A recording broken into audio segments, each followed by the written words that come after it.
What's going on? My name is Mike, and this is How To with Mike. This is my surfing series. I guess it's Surfing with Mike, talking about truck driving stories and all that.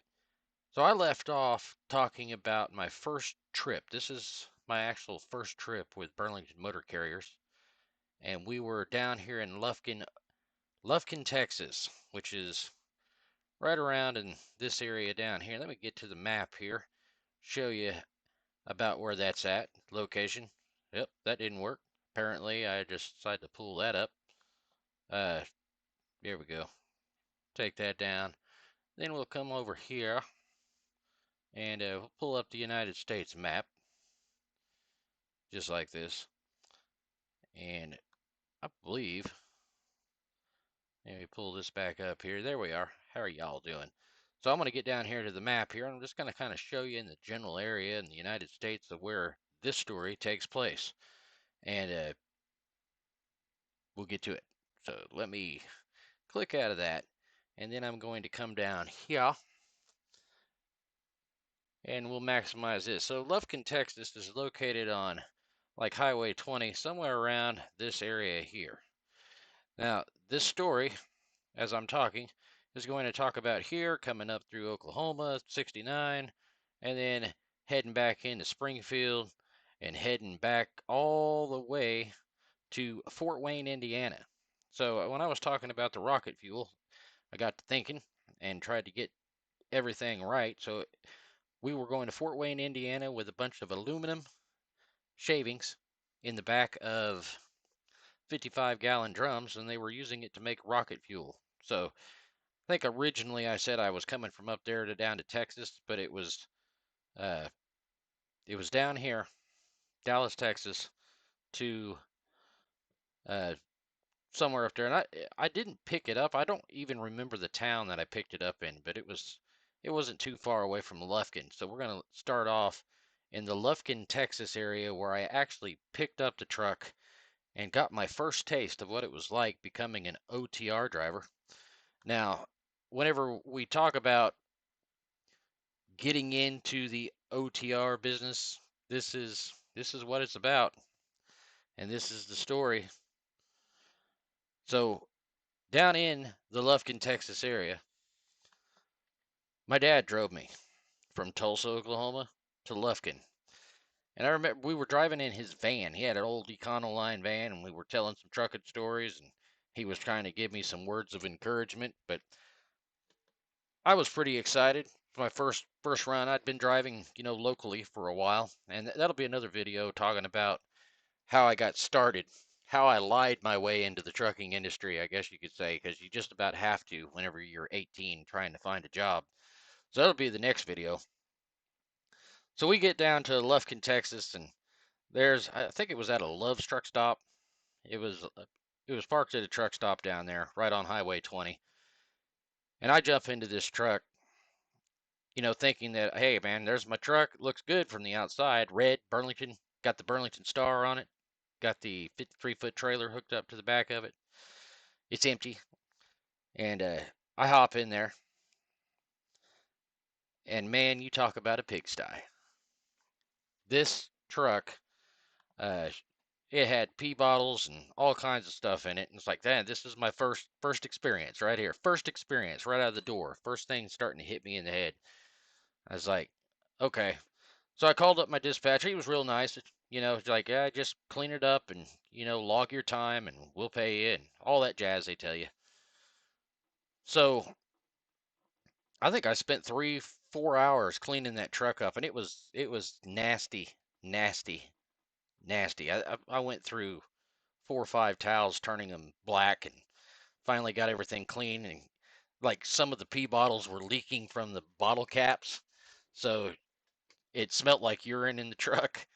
And I got all that cleaned up, and finally I took off. Now, needless to say, this is my first trip. I'm 21 years old, so I'm excited, but at the same time, I'm scared because I've never really gone across the United States, on my own. Besides driving locally, I think my longest trip whenever I was 18 was from Tulsa to Idabel, Oklahoma. And that's another story. But uh, So I'm picking up the truck. I go over here and pick up these fuel tanks, and it's got to be probably one of the hardest backing. As a matter of fact, they've got a Hostler that was, and I forgot where I picked that load up, but it was somewhere 50 miles from Lufkin, around probably close to Dallas, but not in Dallas. So I picked this load up, get it loaded.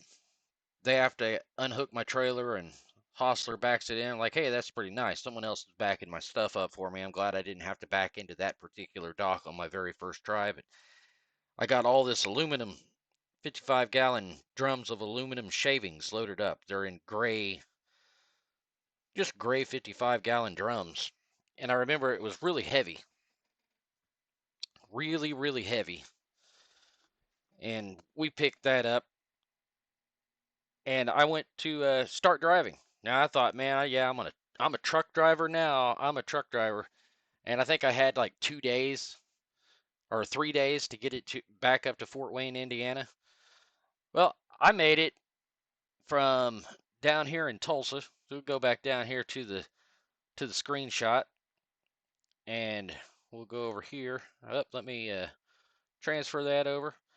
I noticed that on the last video, no one could actually see my cursor, so and I was sitting there explaining on the map, like down here, and there was nothing showing.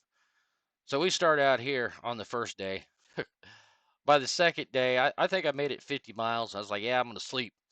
I I didn't make worth a damn on time on my very first trip. I think I made it up into Springfield right here. And these are my first trips by myself. So, it was a little bit nerve-wracking. It's like, hell yeah, I made 50 miles. I'm a super trucker. It's time to go to bed. So I went to bed there.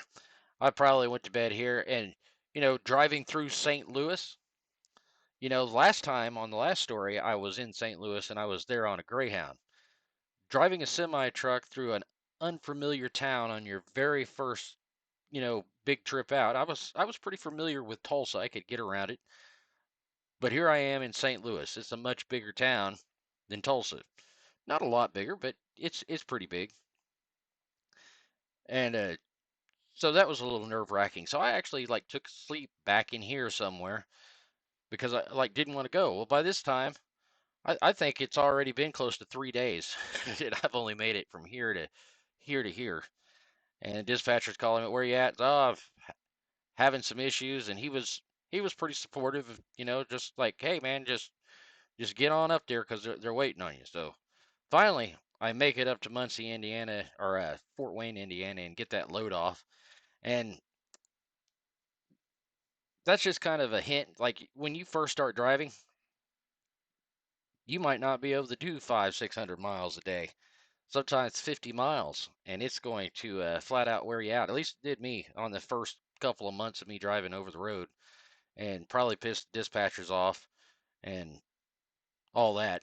Plus, I kind of had a little cocky attitude because of everything that my dad taught me back in the day was, don't put up with any shit from dispatchers.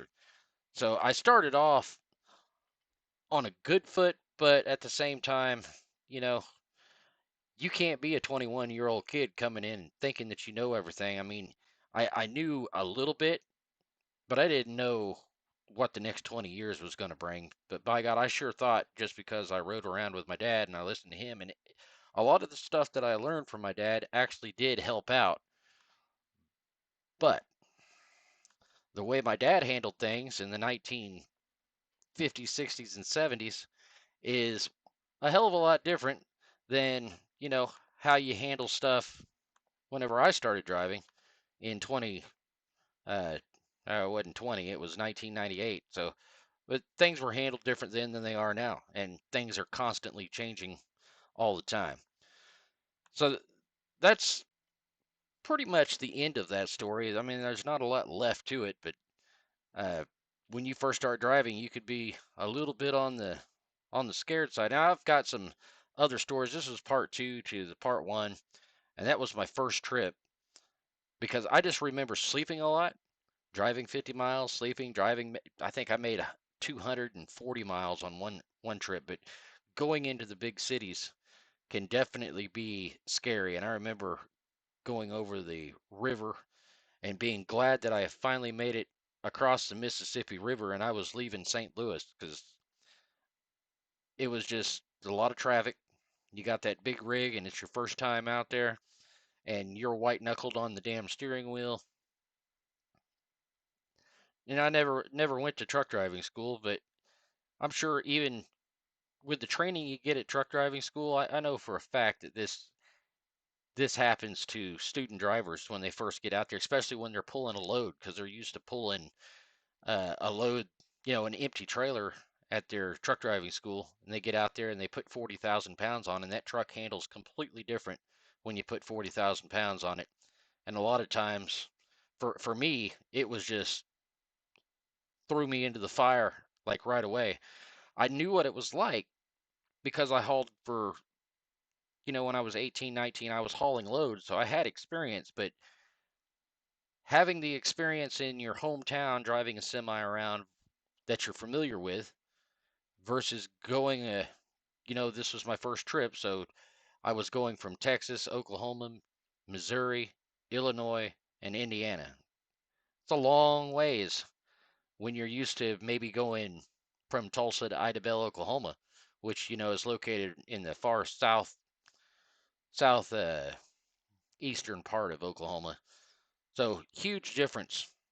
Even though I had the experience to drive the truck and I got there finally, but man, I did a lot of stuff that sleeping and not getting the load there on time. So I was late on my very first load. And that might be common with a lot of people. Some people just get scared shitless. And, I was there. I know what it's like to be scared going through that first city that, you know, and now I've been through St. Louis, 100, 200 times, traveled every road in the United States. But when you are first getting started, it's like a whole new world. And it's like you're walking on eggshells, whatever you do. And you probably got to be even more on eggshells now because back then, no one had smartphones where they were taking pictures of every mistake you made and posting it online. So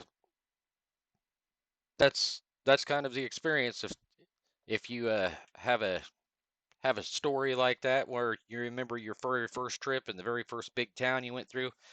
Now, I often wonder if a driver, who started driving locally in a city like Chicago or LA or New York, if they have the same issue because they're driving in like the largest city. Tulsa is by far not the largest city in the United States, but if you're from a big city and you drive interstates where you're staying inside the city and you finally do your first over the road, for instance, you go from New York to Tulsa, are those towns that you go through